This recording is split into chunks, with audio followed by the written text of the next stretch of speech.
We begin tonight with these severe storms moving right into the east tonight, from Florida up to the Carolinas and right up the East Coast. Washington, D.C., Philadelphia and New York City, 60 million Americans on alert right now. The system already deadly. Hundreds of flights canceled, nearly 500,000 people in the dark at this hour. Tonight, heavy rain and damaging winds possible right up the I-95 corridor. After deadly tornadoes and thunderstorms in multiple states, at least 6 reported tornadoes touching down from Louisiana all the way up to Michigan, this one near Fisher, Arkansas. Dangerous ice storms in Michigan bringing down trees and power lines. The governor there declaring a state of emergency tonight. Severe storms near Kalamazoo damaging homes and businesses. 3 children were killed when a tree fell on the family car. Tonight, this storm pushing right into the east. Ginger Z is standing by live with the track, and ABC's Trevor Ault with the images coming in already.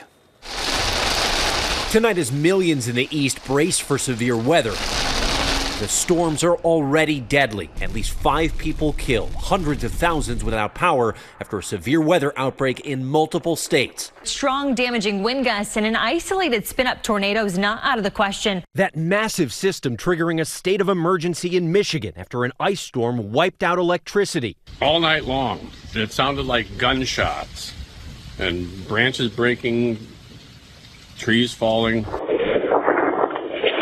Destructive winds ripping off roofs in Jackson. 3 young children killed in Kalamazoo. The family's vehicle was struck by a tree as they were traveling down the road. There's really nothing anybody could have done. 2 more storm-related deaths reported in Indiana. In Dothan, Alabama, 5 students injured after a possible tornado hit their school. I saw the library doors fling open and a bunch of wind and debris started flying through the hall. Beautiful tornado, dude. And in Tennessee, our Victor Okendo on the scene of a massive cleanup. We're just north of Nashville in Springfield, Tennessee. Down trees all over this property, some of them crushing these cars behind me. And if you look up at the roof, a tree crashed right through it.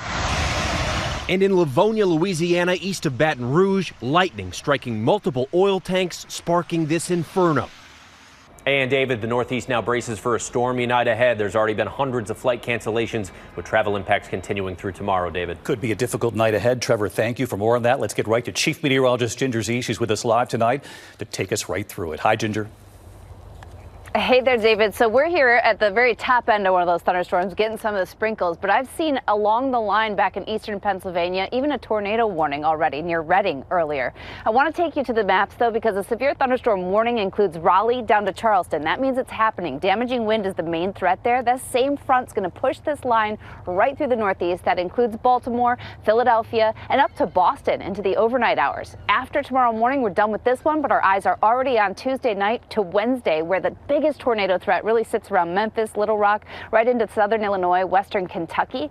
But there's the problem, is this front's going to then stall out and stick around. And so we're going to end up with considerable rain, 6 to 12 inches, David.